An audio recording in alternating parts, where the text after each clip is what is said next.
अध्यक्ष महोदय, आज राजस्थान में 11,344 निर्वाचित सरपंच पंचायत समितियों को सम्मुख धरना दे रहे हैं। 5 तारीख को पूरे राजस्थान में सारे सरपंच जिला कलेक्ट्रेट के सामने प्रदर्शन करेंगे और उसके बाद 8 मार्च से विधानसभा के सामने अनिश्चितकालीन धरना प्रारंभ करेंगे।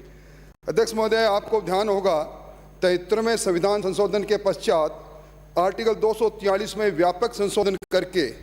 एक युग प्रारंभ हुआ था पंचायत राज संस्थाओं के आर्थिक रूप से स्वायत्तता का। और अध्यक्ष महोदय, इसीलिए इस आर्टिकल में जो संशोधन हुआ उसमें केंद्र सरकार और राज्य सरकार वित्त आयोगों के माध्यम से एक निश्चित अपने शुद्ध राजस्व के अंदर ग्राम पंचायतों के खाते में सीधे उन पंचायतों के निश्चित प्रतिशत की राशि निक्षेप करेंगे, इस प्रकार का आदेश हुआ। और अध्यक्ष महोदय, आर्टिकल 2043(1) में यह स्पष्ट प्रावधान किया गया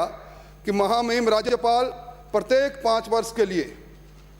राज्य वित्त आयोग का गठन करेंगे और राज्य वित्त आयोग राज्य के शुद्ध राजस्व आय के अंदर पंचायत राज संस्थाओं के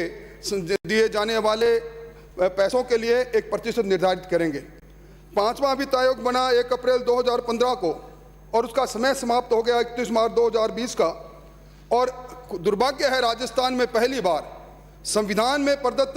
जो प्रावधान किए गए हैं उसको धत्ता बताकर 6ठा वित्त आयोग बना नहीं, और इसी कारण से 2020-21 और 2021-22 के अंदर एक फुट्टी कौड़ी भी राजस्थान के पंचायत राज संस्थानों के खाते में नहीं गई। अध्यक्ष महोदय, बात यही खत्म नहीं हुई। मैं निवेदन करना चाहूँगा, जो 5वां वित्त आयोग है, अभी अध्यक्ष महोदय आर्थिक समीक्षा 2021-22, मैं सदन का ध्यान पृष्ठ 57 की ओर आकर्षित करना चाहूँगा, जिसमें आपने कहा कि राज्य के कुल राजस्व के शुद्ध राजस्व में 7.18% राशि पंचायत राज संस्थानों को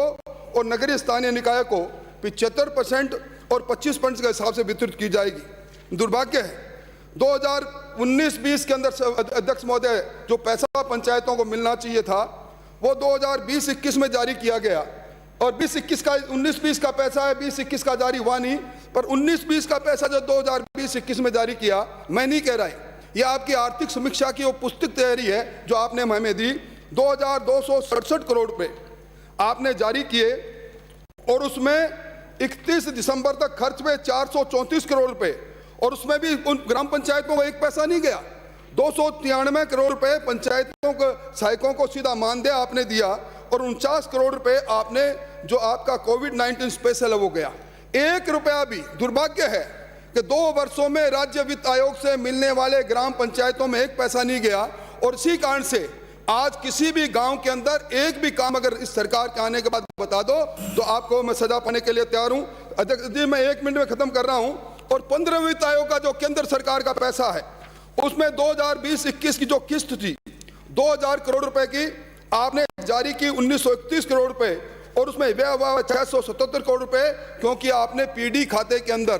ट्रेजरी के पीडी खाते में सारी राशि जमा कराने का फैसला कर लिया। मैं समझता हूं जिस पंचायत राज संस्थानों का शुभारंभ 1952 में जगाधरी नागौर से हुआ उसका सत्यानाश आप कर रहे हो, उनके वित्तीय स्वायत्तता को आप नष्ट कर रहे हो। इसलिए मंत्री महोदय मैं धन्यवाद देना चाहूंगा, आपने आज कहा कि 0 आवर्स में मंत्री रहे और संज्ञान ले, आप जवाब मत दो, पर ये यहाँ से गूंज कर ये बात जाएगी ग्राम पंचायतों के सरपंच 8 मार्च से अनिश्चितकालीन के लिए धरना देंगे और आपको दत्ता बताएंगे।